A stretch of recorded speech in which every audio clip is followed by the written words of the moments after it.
Well, hello again, everyone. Welcome to Art Regner's video blog. I'm Art Regner. Welcome to the Sports Corner, and I know we all have baseball fever right now, as hopefully the Tigers are closing in on the World Series. But there's also a lot of sports news going on in regards to the old pigskin, and that, of course, means it must be Michigan State week. And if you're a Michigan State fan, the last 4 years you've had to feel pretty good. And if the Spartans can be successful and defeat Michigan on Saturday, this Saturday in Ann Arbor, they would have beaten Michigan then for 5 straight years. That has never been done in the history of the program, and who knows if they can do it. Michigan State, very, very difficult to figure out what's been going on with them. They haven't had offense. Okay, all right, we're going to get to it. Yeah, okay, all right. Well, as you can see, Timmy Chang is here. And, with Timmy being here, get in the frame, Timmy. Look, you're a good-looking guy. Yeah, all right. No, we're going to talk about it. We're going to talk about it. All right. Anyway, Timmy's here because we're going to talk about Denard Robinson. And as you know, Timmy, would you just be quiet? For a bobblehead, you're really, really mouthy.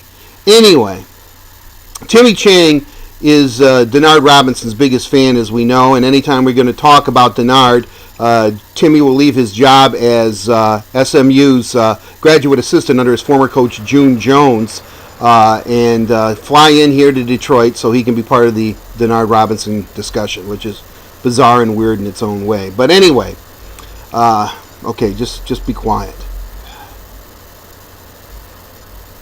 Denard Robinson, as I've said for years, is as confounding and captivating as any football player I've ever seen. He has been absolutely brilliant, and he has been absolutely horrible.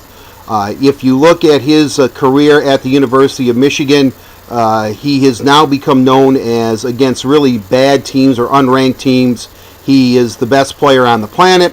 And when he plays against ranked teams or teams that are able to pressure him with good defenses, such as Michigan State, he is prone to turnovers and hasn't played that well.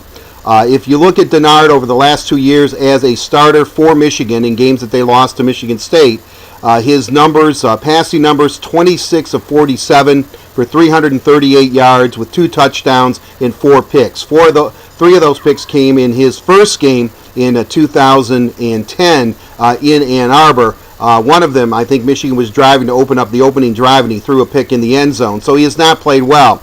Rushing against Michigan State, Denard has rushed the ball 39 times for 128 yards, 2 touchdowns, and his average per carry is 3.2.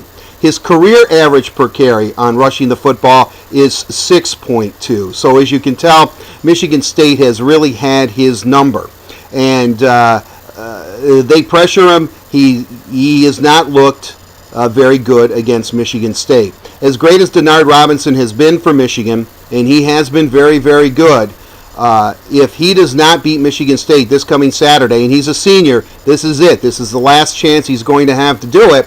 Then his legacy at Michigan is going to be tarnished. He will forever be known as a quarterback who played very, very well, but when the big games were on the line, or a majority of them, especially against Michigan State in the big games his senior season. And granted, I know after Michigan State, there's a lot of big games for Michigan still to play. I mean, Iowa looks good, Northwestern looks good, and Ohio State looks good. So their schedule's pretty formidable. But if he can't beat the Spartans, I think it will tarnish his legacy. I know that a good friend of mine, Pat Caputo from the Oakland Press, has written about this, and I read his column, and I couldn't agree with Patrick more that this is Denard's moment.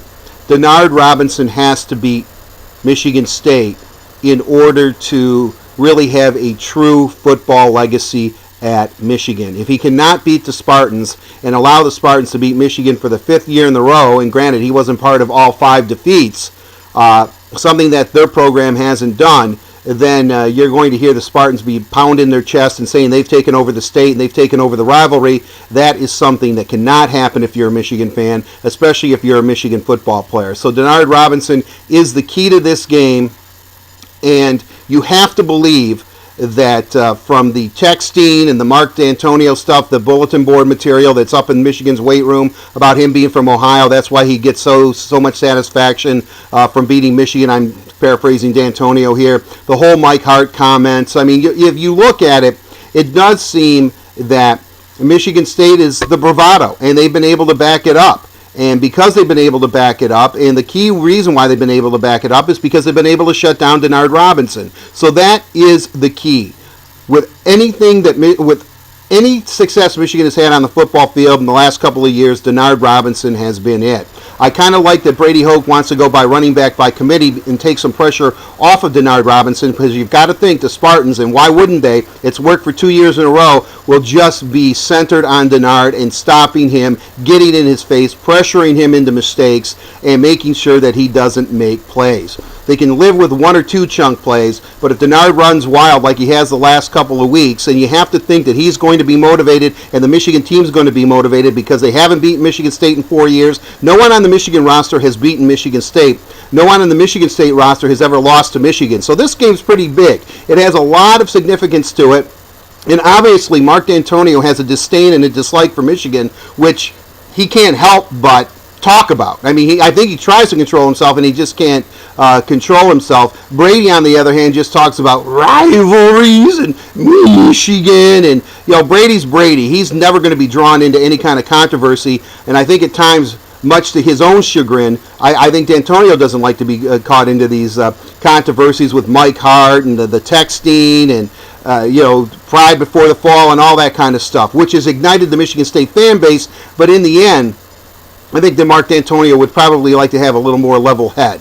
Although he has revived the program, you have to give him a lot of credit. So, again, my point being is this. Quite simply, this game coming up Saturday in Ann Arbor between Michigan and Michigan State, in order for Denard Robinson to have a complete and successful career as the starting quarterback at the University of Michigan, he must perform well. He must beat Michigan State, because if he doesn't, it will be a blemish on what has been a stellar career in the maize and blue. Until we meet again, which will be after each and every Tiger playoff game with a video blog, and we will talk more about Michigan State during this week. And, of course, the Lions playing on Monday night against the Bears. And hopefully we're going to talk about a World Series soon. Until then, everyone have a safe and pleasant one.